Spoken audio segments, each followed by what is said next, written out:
Bismillahirrahmanirrahim. Nous allons poursuivre notre itinéraire sacré pour découvrir les perles de Sunna que le prophète Mohammed a lu toute la bénédiction et tous les saluts nous avaient laissés depuis quelques décennies.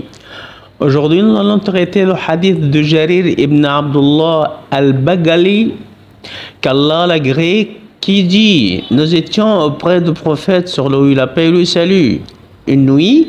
Quand il regarda la pleine lune, il dit alors: certes, vous verrez cet Seigneur comme vous voyez cette lune, vous le verrez sans gêne.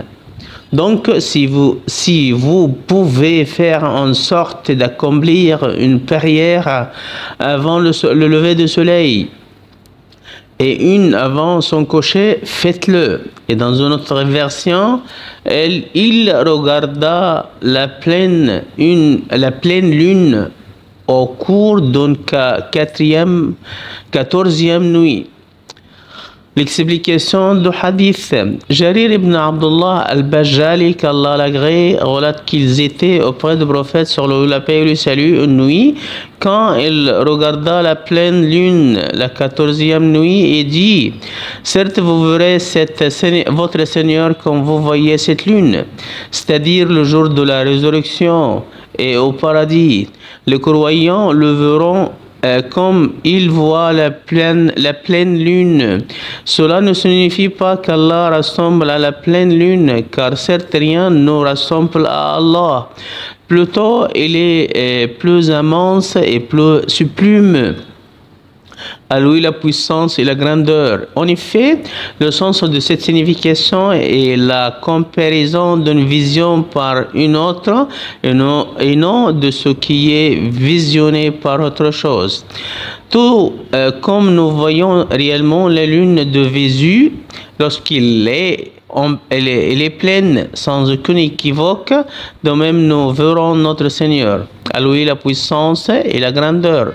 De la même manière que nous voyons cette pleine lune, ce sera une vision réelle de nos propres yeux, sans aucune ambiguïté. Et le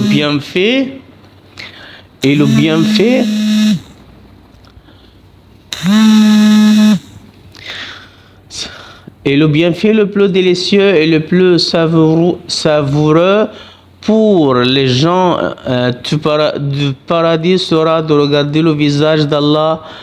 Rien n'égale ce bienfait. Ainsi, après avoir mentionné que nous verrions notre Seigneur comme nous voyons la pleine lune, le messager d'Allah sur lui la paix et le salut a dit: donc, si vous pouvez faire en sorte d'accomplir une prière avant le lever du soleil et une avant son coucher, faites-le. Le sens de sa parole: si vous pouvez faire en sorte d'accomplir une prière, c'est-à-dire d'accomplir ces deux prières, la prière de l'aube, Salat al-Fajr, et la prière du milieu de l'après-midi, Salat al-Asr, de manière complète et parfaite, et notamment de les prier en groupe.